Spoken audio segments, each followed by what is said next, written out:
Driving here along the Route 90. This is the road that hugs the coast going down to the Dead Sea, or going along the Dead Sea, which is on this side. What I always find fascinating here is that there is so much just complete wilderness, just desert here, nothing really besides a power cable running along, the only sign of human life or habitation. And you don't even see isolated houses in the territory here. Going in a little bit, it's very, very hilly. The topography is unsuitable for human habitation. But there is this kind of buffer plane of a few hundred meters here. You can actually see that's probably a few kilometers, more than a few hundred meters.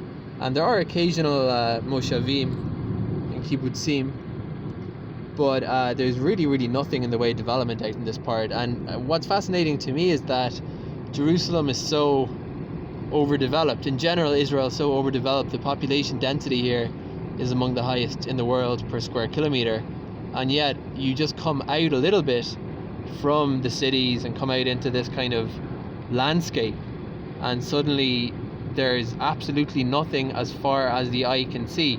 And these mountains behind me in the desert are absolutely breathtaking. They're very tall, but as far as from where we're traveling here on the road out towards where those mountains are, there's not a single house as far as the eye can see to the left or to the right. And what I find interesting about this area is if you consider the difference between wilderness parts of Ireland in County Kerry, where you also have such a landscape, you still see the odd isolated house. You still see a few very lone houses, and it's almost unclear where the power is going to. I mean, it's clearly being brought down here towards the next town, which is, I think, Ein Gedi, or no, we passed Ein Gedi, so the next is going to be in Masada. But there's just nothing. There's zero people living out here. What I think would be fascinating as an adventure for someone else who's moved to Israel would be to try live out here in the south. I don't know if that would be in any way feasible, but if you watch the other videos on my YouTube channel about setting up cellular internet, that would get you your connectivity.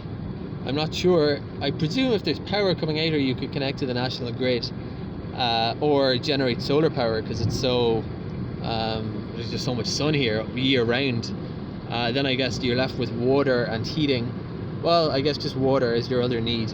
So I don't know if it's possible. It seems such a shame to me that everyone in Israel is living in these absolutely minuscule apartments, including us, small apartments, paying extremely high rent, and then you just come out an hour out of the cities, and not only is it sparsely populated, it's unpopulated, completely unpopulated. Like, this is, I don't know, I don't have Google Maps open now, but I'd say between here and the mountains, that has to be at least 2 kilometers, if not 3, or if not even maybe 5. And I do not see a single house left or right, not even one. So I don't know why everyone's living in Tel Aviv and Jerusalem. It seems much more sensible to me to get yourself a little caravan out here and get hooked up, and you will be able to have as much land and space as you want. No neighbors, no noisy cars. Just set yourself up here.